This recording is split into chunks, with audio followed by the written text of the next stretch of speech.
সকাল বেলার দনিরে তুই ফকির, সন্ধ্যা বেলা নদীর এপার বাঙ্গে ওপার করে, এই তো নদীর খেলা। সকাল বেলার ধনীরে তুই ফকির সন্ধ্যা, আবার সন্ধ্যা বেলার ফকির রে তুই ধনী সকাল বেলা। এটা বলেন কেন? আল্লাহ বুঝাইতে চাইতেছেন যে তুমি তোমার জিন্দেগিকে হেফাজত করো, বাকি সব হেফাজতের দায়িত্ব আমাদের, তোমার না। তুমি যদি ওইগুলা হেফাজত করতে যাও আর তোমার জিন্দেগির হেফাজত যদি না হইল, তাইলে কিন্তু এলোমেলো ওইখানেই হবে, প্যাস ওইখানেই লাগবে। আজকে প্যাস লেগে গেছে, এলোমেলো হয়ে গেছে। না সম্পত্তি হেফাজত করতে পারতেছি, না কিছু পারতেছি, কিছু হেফাজত হইতেছে না।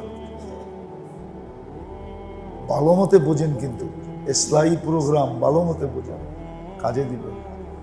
আমাদের উচিত জিন্দেগি হেফাজত করা, আর কিচ্ছু হেফাজত আমাদের দায়িত্ব না, বাকি সব আল্লাহর দায়িত্ব। আল্লাহ হেফাজত করবে, এটাই কোরআন হাদিসে প্রমাণ করে যে তার জিন্দেগিকে হেফাজত করলো, আল্লাহ তার হেফাজত, তার সমস্ত কিছুর হেফাজতের দায়িত্ব নিলেন। আর হেফাজত হবেও, হইছে। আজকে যে মুসলমান দুনিয়াতে সবচেয়ে বেশি কি বলে হেফাজতহীনতায় ভুগতেছে, দুনিয়ায় সবচেয়ে বেশি অরক্ষিত কে? মুসলমান। দুনিয়ায় সবচেয়ে বেশি অরক্ষিত জাতি হলো মুসলমান।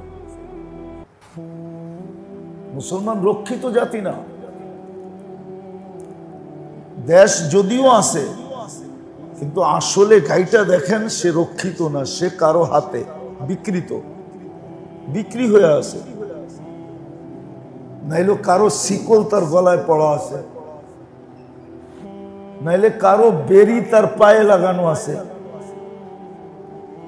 অথবা কারো মত আদর্শে সে উঠে আর বসে, তার রাত কাটে, দিন কাটে, 24 ঘন্টা কাটে কারো আদর্শে। সবচেয়ে অরক্ষিত জাতি এখন মুসলমান। কেননা মুসলমানের হুকুম ছিল যে তুমি তোমার জীবনকে সুরক্ষিত করো, বাকি আমাদের দায়িত্ব, বাকি আমাদের দায়িত্ব। আমরা তোমাদেরকে সুরক্ষা দিব, হেফাজত করব, সুরক্ষা দিব আমরা তোমাদেরকে। আর দিছেনও, এটার প্রমাণ আছে। দেন নাই যে এরকম না, ইতিহাস ঘাটলে দেখা যায় সুরক্ষা দিছেন, লম্বা এক সময় পর্যন্ত সুরক্ষা দিছেন। কাউকে দিছেন আর না দিছেন, মুসলমান সুরক্ষিত ছিল। এমনকি বন্য প্রাণীর থেকে পর্যন্ত সুরক্ষিত ছিল। নাইলে আপনি ভাবেন, বাঘ আসছে, বাঘ আল্লাহ রসুলের কাছে, বাঘের প্রতিনিধি আসছে, বাঘ কয়েকজন মিলা আল্লাহ রসুলের কাছে আসছে, সাহাবাদের মজলিসের ভিতরে। আল্লাহ রসুল জিজ্ঞাসা করতেছে, বাঘ কেন আসছে জানো? বলছে জানি তো না। বলছে এরা সমাধান চাইতে আসছে। বলছে কিসের সমাধান? বলে আপনার সাহাবীদের বকরিদেরকে আমরা, বকরি ভেড়া যা লালন পালন করে, আমরা মাঝে মাঝে ছিনায় নিয়ে যাই, হামলা করা, আক্রমণ করা, অগোচরে নিয়ে যাই। আমাদের এটা ভালো লাগে না, আমাদের এটা, আমরা একমত হয়েছি, আমাদের এটা ভালো লাগে না। আপনার সাহাবীদের বকরি আমরা নিয়ে যাবো? হায়াতুস সাহাবা আছে। তো বলছে কি সিদ্ধান্তের জন্য আসছে জানো? এরা বলতে চাইতেছে যে আল্লাহ তো এদের রিজিক ঘাসের ভিতরে না, তো না, হ্যাঁ, এরা তো এগুলা খাইই বাঁচে, ঠিক না? তো এরা বলতেছে যে তোমরা এদের অংশটা নিজেদের পক্ষ থেকে নির্ধারণ করে দাও, যে বৎসরে একটা দিবা না দুটা দিবা। কে কয়টা দিবা তোমরা নির্ধারণ করে দাও, এরা আর কোনোদিন হামলা করবে না, লুকায় নিবে না, বরং তোমরা যেটা দিবা এটা এরা নিয়ে যাবে। তো সাহাবারা বলতেছে, ইয়া রাসূলুল্লাহ একটু বাইবা বলি। বলছে বাবু। তো বাবার পরে সিদ্ধান্ত হলো, ইয়া রাসূলুল্লাহ নিজের লালিত পালিত পশু নিজের হাতে কেমনে উঠায় দিয়া দিই। তাহলে কি আগেরটাই ভালা, আমরা পারলে সুরক্ষিত করবো আর এরা পারলে ছিনায় নিবে।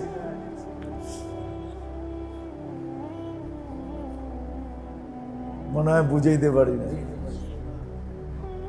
কি এক সময় ছিল, এটাই আল্লাহ বুঝাইতে চেয়েছিলেন। তোমরা তোমাদের জিন্দেগির হেফাজত করো, বাকি সব দায়িত্ব আমাদের।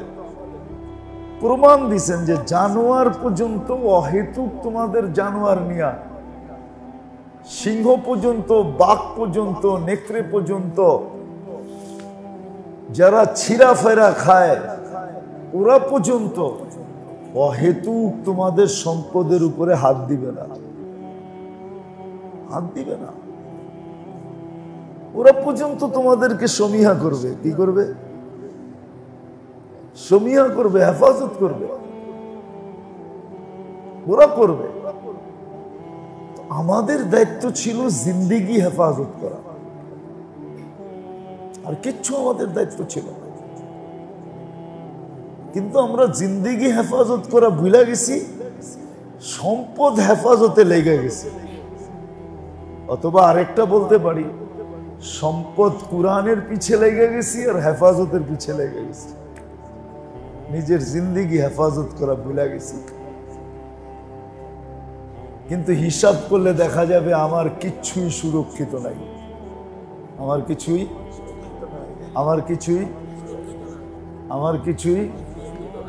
সুরক্ষিত নাই, আমার কিছুই সুরক্ষিত নাই। গভীরভাবে আপনি চিন্তা করলে দেখবেন আপনার কিছুই সুরক্ষিত নাই, আপনার কিছুই সুরক্ষিত নাই। আমি বলতে চাই না বা বলবো না, কিন্তু এটা লেখা রাখেন, এটা পত্রিকায় উঠে গেছে, অনেকে জাইনা ফেলছে, অনেক জায়গায় সার্কুলেশন হয়ে গেছে যে মুসলমানের জমিন আসলে মুসলমানের ছিল না। জমিন তো ছিল আমাদেরই, মধ্যখানে এরা জবরদখল করছে, আমরা আবার এদের থেকে আমাদের জমিন আমরা ফিরে আনিব। এটাই কিন্তু সারা দুনিয়া সার্কুলেশন এখন। লক্ষ্মীপুর লক্ষ্মীরই ছিল, আপনাদের ছিল না, মনে হয় বুঝাইতে পারি না। লক্ষ্মীপুর লক্ষ্মীরই ছিল, আপনাদের নারায়ণগঞ্জ নারায়ণেরই ছিল, আপনাদের ছিল না। আমি এটা বুঝানো আমার উদ্দেশ্য না, বলা আমারটা বুঝানোর জন্য আমি বলতেছি, আমারটা বুঝানোর জন্য আমরা বলতেছি। নাইলে ইসরায়েল কেন বলবে? ওর ম্যাপ কোন পর্যন্ত জানেন? বুঝে নতুন ওর রাষ্ট্রের ম্যাপ, ওর যে সীমানা ও যে নেটে দিছে, ওটাতে মক্কাও আছে মদিনাও আছে। কেননা ওরা জানে, ওরা বলে যে আমাদের আসল বসতি তো ছিল বনু নজির, বনু কোরাইজা, আমাদের আসল বসতি তো ছিল খায়বার, আমাদের থেকে ছিনায় নেওয়া হয়েছে। ওই জমির মালিক আসলে আমরা এটা ছিনায় নিয়েছি। মনে হয় বুঝাইতে পারি না। কারণ এটি, আর কোনো কারণ নাই। মুসলমান নিজের জিন্দেগি হেফাজত করা ছেড়া দিয়া সম্পত্তি হেফাজতের পিছে লেগে গেছে, বা সম্পত্তি অর্জনের পিছনে লেগে গেছে। কোরআনে একটা সূক্ষ্ম আয়াত আছে, কোরআনে একটা সূক্ষ্ম আয়াত আছে, ইন্নাল আরদা ইয়ারিসুহা ইবাদিয়াস সালিহুন। আল্লাহ বলছিলেন জমিনের উত্তর সুরি আমি একমাত্র আমার নেক বান্দাদেরকে বানাইছিলাম। জমিনের উত্তর সুরি কিন্তু নেক বান্দারা, নেক কারা, যারা নিজেদের জিন্দিগিকে হেফাজত করে। আজকে জিন্দিগি হেফাজত করতেছি না তো জিন্দিগি হেফাজতের তরতিব আছে। কেমন তরতিবে জিন্দিগি হেফাজত হবে? প্রথম তো দিলের এই আগ্রহ পয়দা করতে হবে, এই উদ্দীপনা পয়দা করতে হবে, এই তলব আর শৌক পয়দা করতে হবে যে আমি কিচ্ছু চাই না, আমার জিন্দিগির হেফাজত চাই। কোনো পর্বে আসে মানুষ বলে কিচ্ছু চাই না, খালি আমার জানটা ভিক্ষা দাও, বলে না? একটা প্রমাণ দেব। 2020-এ বাংলাদেশের নাম করা প্রথম সারির একজন শিল্পপতি যখন চায়নার থেকে ডাক্তারের টিম আসলো, ওনার করোনা হওয়ার পরে উনি ভেন্টিলেটারে ছিলেন, তো পুরা টিমকে সামনে রেখে বলছিল, তোমরা আমাকে স্বাভাবিক শ্বাস নিতে দাও, আমার এন্টার কোম্পানি তোমাদের নামে লেখা দিয়ে দেবে। পত্রিকা আছে, পেপারে আছে, মিডিয়া আছে, নাম বললে সবাই চিনবে। তো কোনো ক্ষেত্রে আসে মানুষ বলে, কোনো ক্ষেত্রে মানুষ বলে যে আমার জানটা শুধু ভিক্ষা দাও, বাকি সব নিয়ে যাও। আজকেও যদি আমরা ভাবি, এই কথা দিলে বসাই যে আমার জিন্দিগি হেফাজত দরকার, আর কিচ্ছু দরকার না, এটাকে প্রথমে দিলে বসাইতে হবে, এটার তলব দিলের ভিতরে পয়দা করতে হবে, এটার আগ্রহ উদ্দীপনা পয়দা করতে হবে যে আমি শুধু জিন্দিগির হেফাজত চাই। সব যায় যাক, সব যায় যাক। ওই সাহাবিয়ার মতো উহুদে যখন ভুল ছড়ায়া গেল, মিথ্যা ছড়ায়া গেল যে আল্লাহর রসুল শহীদ হয়ে গেছে, তো মহিলা মদিনার থেকে উহুদের দিকে ছুটতেছে। তো কয়েক কদম যাওয়ার পরে একজন খবর দিছে, কই চললি? উহুদের দিকে। তোর স্বামী তো মারা গেছে। মারা যায় যাক, বল আমার নবীজি কিরকম আছে, আমার নবী কেমন আছে, আমার রসুল কেমন আছে, আল্লাহর রসুল কেমন আছে, এটা বল। আরেক কয়েক কদম গেছে, বলছে তোমার বাপ মারা গেছে। মারা যায় যাক, আগে বল আমার রসুল কেমন আছে। আরেকটু আগে গেছে, তো বলছে তোর বড় ছেলে মারা গেছে। মারা যায় যাক, বল আমার রসুল কেমন আছে। যাকে দেখতেছেন তাকেই জিজ্ঞাসা করতেছেন। আর একটু পরপরই নতুন একটা ব্যথার খবর দিলে ধাক্কা মারতেছে। আর একটু আগে গেছে, তোর বড় ভাই মারা গেছে। বলছে যায় যাক, কোনো পরোয়া নেই, বল আমার রসুল কেমন আছে। যখন যায় বাহুদে পড়ছে আর শুনছে আল্লাহর রসুল ভালো আছেন, তো বলছে ওই পর্যন্ত মন ঠান্ডা হবে না যতক্ষণ পর্যন্ত নিজে একবার চোখে না দেখবে। সত্য এটাই, যতক্ষণ পর্যন্ত আমাদের দিলে এটা এতটুকু বদ্ধপরিকর না হবে যে সব যায় যাক, কিন্তু আমার জীবন হেফাজত হইতে গেছে কিনা এটা বলো, আমার জীবন সুরক্ষিত কিনা। সব চলে যায় যাক, সব চলে যায় যাক। কেননা কত মানুষই তো দুনিয়ায় পাওয়া যাবে জিরুর থেকে হিরু হইছে, ঠিক না? হ্যাঁ, জিরুর থেকে নাই দুনিয়ায়। হ্যাঁ, কজন? 2-4-20 জন তো নাম করেও দেখানো যাবে, ঠিক না? 20 জন না, 2-4 ডজনের নাম নেওয়া যাবে, 2-4-100 নাম নেওয়া যাবে যে ছিল কি হইল কি, ঠিক না? কয় টাকার মানুষ এখন কয় হাজার কোটি টাকার মালিক। আমি নাম বলবো না, কিছু আমি ঢাকা শহরে চিনি, এমন না যে চিনি না। কেন ডাংগুটির জমানা থেকে তো ঢাকা, ডাংগুটির জমানা বোঝেন, যে সময় ডাংগুটি খেলতো, ওই জমানার থেকে তো ঢাকা। এই অঞ্চলেই তো, এই অঞ্চলেই শুরু হয়েছে হাজারিবাগ থেকে, এখন শেষ হয়েছে খিলগাঁয়। এই অঞ্চল দিয়েই তো চিনি আমি অনেককে। দুনিয়া তো হলো এটা যে হিরুও দুনিয়ায় জিরু হওয়া যায়, জিরুও হিরু হওয়া যায়, আবার হিরুও জিরু হওয়া যায়। দুনিয়ার তরতিব। এই জন্য মেরে দোস্ত আমাদের উচিত নিজের জিন্দেগিকে হেফাজত করা, কিন্তু এটা আগে দিলে কাঁদতে হবে যে আমি কিচ্ছু চাই না, আমার জিন্দেগির হেফাজত। সব লুটা যায় যাক, সব লুটা যায় যাক, কেননা হিরুও জিরু হয়, আবার জিরুও, এটাই দুনিয়ার নিয়ম।